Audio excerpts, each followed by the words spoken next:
Dan perlu diingat bahwa pasar sapi ini, Mas, pasar sapi ini berlakunya bukanya itu hanya 5 hari sekali. Bahasa Jawanya, bahasa Magetan ada sepekan sekali. Ya. Jadi pasarannya hanya 1 kali dalam waktu 5 hari. Kalau pasar Pelausan, pasar Hewan Pelausan itu adalah hasilnya pasarannya pagi. Terus kemudian kalau Goranggareng itu pasarannya adalah hari Kliwon. Ya. Nah, dan waktunya pun juga sangat singkat kalau pasar sapi, Mas. Pasar sapi itu waktunya hanya jam 6 sampai jam 9 sudah selesai. Siap. Itu. Jadi ada saran nggak untuk kepada pemerintah terkait kebijakan ini? Ya, kami mencoba untuk memberikan pendapat dan solusi.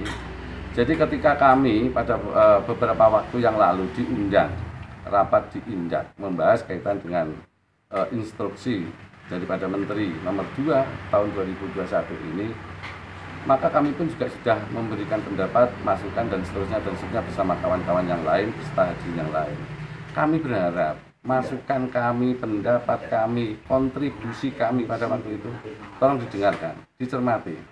Bukan artinya kemudian kita diundang hanya sebatas kemudian dimintai pendapat, setelah berpendapat kemudian diliarkan. Hargai daripada pendapat dari kawan-kawan, karena kawan-kawan pelaku yang ada di lapangan lebih tahu, sekali lagi lebih tahu tentang persoalan dan permasalahan. Solusinya menurut kami adalah yang pertama, meyakinkan kepada warga masyarakat, memastikan, memastikan kepada warga masyarakat ataupun pengunjung yang masuk di pasar sapi itu, satu, dia benar-benar taat dan patuh terhadap protokol kesehatan. Yang pertama, sebelum pasar sapi ini, pasar hewan ini dibuka, maka petugas yang diturunkan oleh Pemkab, Satgas dan seterusnya, barangkali nanti dibantu oleh Forkopinca ya, utamanya adalah kepolisian Polsek sama Koramil, ini melakukan pembersihan lebih dahulu sebelum pasar ini dibuka. Baik itu salurannya, kotorannya dan seterusnya. Setelah itu dilakukan penyemprotan, disinfektan. Sekali lagi dilakukan kaitan dengan inspektan. Yang kedua, pastikan para pedagang makanan yang ada di dalam itu warung-warung itu di situ menyediakan hand sanitizer atau cuci tangan dengan air mengalir. Pastikan juga beliau-beliau yang berjualan di warung itu ketika mencuci piring, kemudian melakukan pencucian terhadap sendok dan seterusnya, ini juga menggunakan air yang mengalir, bukan menggunakan bak atau menggunakan timba. Ini. Yang selanjutnya perlu kami sampaikan juga, Mas. Jadi pintu masuk, Mas, pintu masuk keluar masuk utama pasar hewan yang ada di Kabupaten Magetan, utamanya di Pasar Pelausan dan Pasar Goranggareng ini hanya satu. Artinya apa? Kontrol terhadap penerapan protokol kesehatan ini sangat memungkinkan dan sangat dipermudah. Pastikan ketika orang mau masuk ke pasar ini adalah mencuci tangan atau menggunakan hand sanitizer. Pastikan orang yang masuk ke dalam ini menggunakan kaitan dengan masker. Ketika dia tidak membawa masker, solusinya ada dua. Satu dikasih, yang dua disuruh pulang untuk mengambil masker. Sekaligus di situ juga diedukasi, diberitahu ketika kamu tidak menggunakan masker dampaknya terhadap kesehatan virus COVID-19 ada seperti ini. Kemudian sekaligus menyampaikan kaitan dengan sanksinya ketika tidak taat terhadap protokol kesehatan. Yang kedua, ya, kami juga berharap, jadi karena pasar ini waktunya singkat, terus yang kedua bukanya juga pada hari-hari tertentu, artinya 5 hari sekali, para petugas, Mas, para petugas Satgas atau sebutan lainnya, dengan melibatkan sekali lagi Forkopimca paling tidak adalah Polsek dan Koramil, ini melakukan membantu, Mas, untuk menertibkan, mendisiplinkan terhadap kawan-kawan yang melakukan aktivitas di pasar hewan. Oke, Bapak Yani Wiling, terkait dengan penutupan pasar hewan yang ada di Kabupaten Magetan ini, dampaknya apa yang dirasakan oleh masyarakat menurut pantauan dari Bapak sementara ini? Jadi gini, Mas, ini ketika sepanjang menampilkan kaitan dengan dampak terhadap COVID-19 sudah kami sampaikan di depan tadi. Tetapi ada dampak lain di luar kaitan dengan COVID-19, yaitu yang pertama adalah dampak terhadap kerugian. Sekali lagi, yang pertama adalah dampak terhadap kerugian daripada kawan-kawan yang menjadi pelaku daripada pengusaha sapi ataupun hewan lain yang ada di pasar.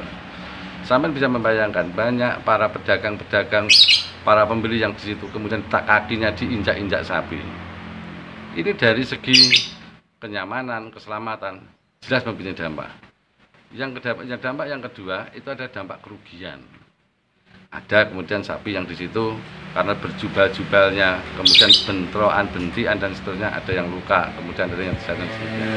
Belum lagi karena pasar ini carut-marut dengan jadi satu dengan pasar kambing, tempat kambing, banyak sekali kambing, ada kambing bukan banyak ya, ada kambing yang kemudian diinjak sapi dan seterusnya. Ini menurut kami tidak perlu terjadi dan tidak perlu diulang kembali. Dampak yang selanjutnya adalah dampak kaitan dengan ekonomi. Ya, sekali lagi ini dampak terhadap ekonomi. Kita bisa membayangkan ketika pasar hewan ini ditutup, yang waktunya saja sudah kami sampaikan, jam bukanya sudah kami sampaikan, harinya sudah kami sampaikan, hanya 5 hari sekali sepekan atau pasaran hari pagi itu tadi, kemudian kadang-kadang tiap hari kliwon itu tadi, dan jamnya hanya jam 6 sampai jam 9 efektifnya. Ketika ini kemudian ditutup, ini dampak perekonomian terhadap warga masyarakat cukup signifikan, sangat luar biasa, karena sekian banyak para pedagang, utamanya pencari sapi yang ada di desa-desa, istilahnya adalah belantik dan seterusnya, kemudian yang jualan di pasar kaitan dengan makanan dan seterusnya, ini mempunyai efek yang luar biasa. Padahal Mas, perlu kami sampaikan bahwa sapi ini ada yang istilahkan nenek moyang dulu ini adalah rojo koyo. Ya, yang kedua artinya apa? Orang-orang Magetan ini memang bukan peternak, tetapi petani merangkap menjadi peternak. Indikatornya apa? Hampir setiap rumah di pedesaan Mas, utama di wilayah Pesisir Barat, ini ada sapinya setiap rumah itu. Hampir setiap rumah ada sapinya, entah 1 atau 2. Ini dijadikan tabungan. Ya, sekali lagi jadi tabungan keluarga. Ketika ada kebutuhan yang sifatnya mendadak, ya sekali lagi sifatnya mendesak, ini yang paling cepat dan paling mudah dijual adalah sapi. Kemudian kalau mereka kemudian ini tidak bisa menjual sapinya, kalaupun toh bisa menjual dengan harga yang sangat murah, siapa yang dirugikan? Ini kan warga masyarakat, kan seperti itu. Maka sekali lagi mensikapi terhadap yang dinamakan instruksi Menteri nomor 2 tahun 2021 ini pembatasan, bukan penutupan. Saya berharap untuk Magetan ini untuk Magetan ini tidak melakukan penutupan, tetapi mempunyai satu kebijakan kaitan dengan pembatasan. Caranya seperti apa, kan seperti itu. Oke. Apabila nanti ada perpanjangan lagi secara tanggal 8 itu bagaimana? Harapannya apa? Ketika ada perpanjangan lagi kaitan dengan perpanjangan pembatasan pemberlakuan kegiatan warga masyarakat, secara otomatis ini juga harus dirembuk bersama. Sekali lagi harus dirembuk bersama, dan masukan kami, masukan kawan-kawan sebagai stakeholder itu tolong didengar, gitu loh, tolong didengar, karena yang pelaku itu kami, yang tahu persis itu adalah kami yang ada di lapangan. Kami tahu tentang kaitan dengan protokoler kesehatan, kami mengedukasi terhadap warga masyarakat, terhadap kawan-kawan, kan seperti itu. Tetapi tidak harus dilakukan penutupan. Tetapi pendisiplinan menurut kami ini yang paling pokok dan yang paling penting, ada pendisiplinan. Nah, yang melakukan pendisiplinan ini siapa? Satu adalah kaitan dengan gugus tugas yang kemudian dibantu oleh pihak-pihak yang terkait secara menyeluruh. Yang kedua, edukasi ini menjadi penting. Sama bayangkan, awal adanya COVID bulan Maret April pada waktu itu, kami bersama kawan-kawan mengawali melakukan penyemprotan, membuat masker, membagi masker dan seterusnya dan seterusnya. Pada waktu itu penyebaran COVID masih biasa-biasa saja. Tetapi di era sekarang ini yang penyebaran lebih dahsyat. Bahkan yang dinamakan COVID-19 ini telah bermutasi menjadi 3 kali. Dan ini penyebaran 10 kali lipat lebih cepat. Justru tindakan, Mas, sekali lagi, tindakan yang dinamakan edukasi, preventif, promotif, preventif ini kurang. Kan seperti itu. Nah, kemudian kalau kita bicara masalah kuratif penanganan, sampai bisa membayangkan saat ini rumah sakit sudah penuh dan seterusnya dan seterusnya. Maka solusinya kalau ini sampai terjadi yang dinamakan perpanjangan, maka penegak daripada pemerintah daerah yang dinamakan pendisiplinan ini harus diutamakan, harus menjadi super prioritas. Kemudian kaitan dengan anggaran, kami lebih sependapat dan lebih setuju anggaran ini lebih fokus pada itu, pada penanganan COVID. Memang menu daripada APBD Kabupaten Magetan tahun 2021 ini adalah kaitan dengan COVID-19. Satu adalah kesehatan, yang kedua adalah jaring pengaman sosial, yang ketiga adalah recovery, pemulihan terhadap ekonomi. Artinya apa? Untuk infrastruktur barangkali ini masih bisa ditoleransi. Tetapi kalau sudah menyangkut kaitan dengan kenyawaan, ya walaupun itu hak, ini adalah Allah Subhanahu wa taala, tetapi upaya dari pemerintah itu adalah hukumnya wajib dan tidak bisa ditawar-tawar lagi. Pembatasan kegiatan masyarakat yang ini kalau tidak salah adalah sampai batasan akhirnya ada tanggal 8 Februari tahun 2021. Nah, kemudian pemerintah daerah Kabupaten Magetan melakukan penutupan terhadap pasar-pasar sapi, pasar-pasar hewan yang ada di Kabupaten Magetan. Barangkali ini niatnya bagus, tetapi harus dicermati ulang, harus dikaji ulang. Sekali lagi ini harus dikaji dan harus dicermati ulang karena ini mengandung konsekuensi yang luar biasa. Artinya apa? Kami berharap dengan adanya kebijakan yang dikeluarkan oleh pemerintah daerah melalui penutupan pasar hewan ini bukan justru malah menambah kaitan dengan kerumunan yang semakin padat, dan ini sangat menyedihkan ketika suatu misal dengan adanya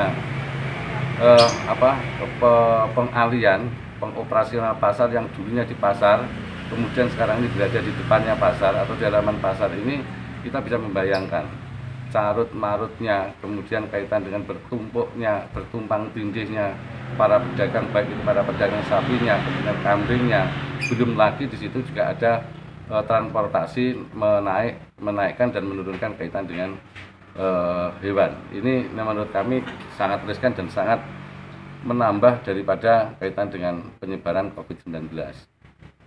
Jadi menurut Bapak efektif nggak model penutupan yang dikatakan sementara itu tadi? Jadi menurut saya, sangat tidak efektif, sangat tidak efektif. Justru ini memunculkan dan menambah persoalan ataupun permasalahan yang baru. Artinya pada saat ini, ketika warga masyarakat ini sebenarnya kalau kita bicara masalah ini bahasanya adalah pembatasan ya, pembatasan terhadap kegiatan masyarakat. Pembatasan ini tidak harus menutup. Sekali lagi pembatasan tidak harus menutup. Nah, barangkali penutupan itu kalau benar-benar ini sudah masuk kategori kronis, itu baru bisa, barangkali itu bisa diterapkan. Tetapi pada saat ini menurut saya instrumen ataupun regulasi buat tahun 2021 ini tidak harus menutup, tetapi adalah melakukan pembatasan. Maka pada waktu ini mestinya yang dilakukan adalah pembatasan itu tadi, dan saya berharap ini tidak penutupan, sekali lagi ini adalah pembatasan dengan cara apa? Menjaga jarak dan seterusnya. Instruksi Menteri Dalam Negeri nomor 2 tahun 2021 ini ada istilah pembatasan ya, pembatasan kegiatan masyarakat gitu. Terkait dengan pasar hewan yang langsung ditutup itu gimana Pak? Jadi begini Mas, pemerintah Magetan ini sigap dan taat terhadap pemerintah yang di atasnya. Dalam hal ini pemerintah daerah ini mencoba untuk mensikapi kemudian menindaklanjuti kaitan dengan regulasi instruksi daripada Menteri nomor 2 tahun 2021 tentang tentang perpanjangan pembatasan kegiatan masyarakat. Ya, artinya di sini memang dalam kondisi saat ini penyebaran COVID-19 ini cukup signifikan sehingga muncullah kaitan dengan instruksi daripada kementerian tersebut. Ini yang pertama. Kemudian Kabupaten Magetan menindaklanjuti dengan penutupan sementara yang ada di pasar hewan yang ada di Kabupaten Magetan. Yang menjadi permasalahan dan persoalan adalah ketika dilakukan penutupan ini apakah ini efektif atau tidak, kan seperti itu. Ya, ini benar-benar bisa membuat warga masyarakat taat terhadap protokol kesehatan? Tidak. Membuat warga masyarakat kemudian melakukan pembatasan kegiatan atau tidak. Nah, kemudian kami selaku pelaku, saya juga sebagai pelaku daripada pedagang sapi yang ada di pasar hewan dan sekaligus sebagai anggota DPRD, Ketua Komisi D DPRD Kabupaten Magetan, setelah kami menyaksikan, mencermati dan mengamati terhadap penutupan pasar ini sekali lagi tidak efektif. Justru dengan adanya penutupan pasar ini justru sekali lagi menambah persoalan. Persoalannya apa? Bukan menghambat Mas, tetapi ini memperlancar gerak daripada virus corona itu sendiri. Indikatornya adalah dengan ditutupnya pasar yang ada di dalam itu, kemudian para pedagang, baik itu pedagang sapi, pedagang kambing, terus kemudian kendaraan-kendaraan truk pick up, terus kemudian di situ melakukan aktivitas jual beli transaksi, kemudian naik turunkan sapi ataupun kambing dan seterusnya, ini menjadi berjubel-jubel. Tidak ada jarak sedikit pun antara yang satu dengan yang lain. Artinya apa? Virus ini akan leluasa. Sekali lagi, virus ini akan leluasa menyerang kepada siapapun. Artinya apa? Instrumen pemerintah ini tidak efektif karena tidak memberikan jarak, tidak membatasi kaitan dengan jarak kegiatan, tapi justru dengan adanya itu justru mendekatkan mendekatkan antara pelaku ini dengan pelaku transaksional. Ya, karena space-nya mungkin terkurangi karena nggak ada ruang gerak atau gimana itu? Iya, yang pertama memang betul Mas, space ataupun kapasitas ya. Biasanya ada kapasitas. Ya. Kalau di dalam itu kapasitasnya mencukupi, terus kemudian kalau di luar, ini tempatnya itu memang hanya peruntukannya itu untuk bongkar muat kaitan dengan hewan. Okay. Tetapi karena di dalam ini ditutup, kemudian orang itu beralih transaksionalnya, dagang dan seterusnya ini ada di luar. Okay. Dan ini menjadi carut marut luar biasa, dan orang berhimpit-himpitan persis Mas, persis ketika di era kita dulu ketika mau nonton bioskop, antrian itu bersesak-sesak dan berjubel-jubel. Apakah seperti ini yang dimau oleh pemerintah yang dinamakan pembatasan? Tidak suka ketika berbicara masalah ini hanya sementara. Okay. Ini bukan persoalan sementara dan tidak sementara, tetapi mengkaji, mengevaluasi agar tujuan kami ketika membuat produk-produk kebijakan selanjutnya ini tidak terulang kembali. Karena apa? Kalau walaupun ini sifatnya adalah sementara, tetapi konsekuensinya luar biasa. Ketika ada satu orang saja yang terpapar kaitan dengan COVID-19 dengan berjubel-jubelnya orang yang ada di sana, ini akan penyebaran akan lebih cepat. Sehingga kami berharap ketika kawan-kawan dari Pemkab ini melakukan pendekatan secara persuasif, kemudian melakukan penegakan dan seterusnya, ini paling tidak orang-orang yang ada di situ nanti akan melakukan mentaati terhadap protokol kesehatan COVID-19 itu. Sekaligus sepulang dari situ nanti saya berharap beliau ini juga menyampaikan kepada keluarganya dan lingkungannya. Oke, terima kasih Pak waktunya dan informasinya.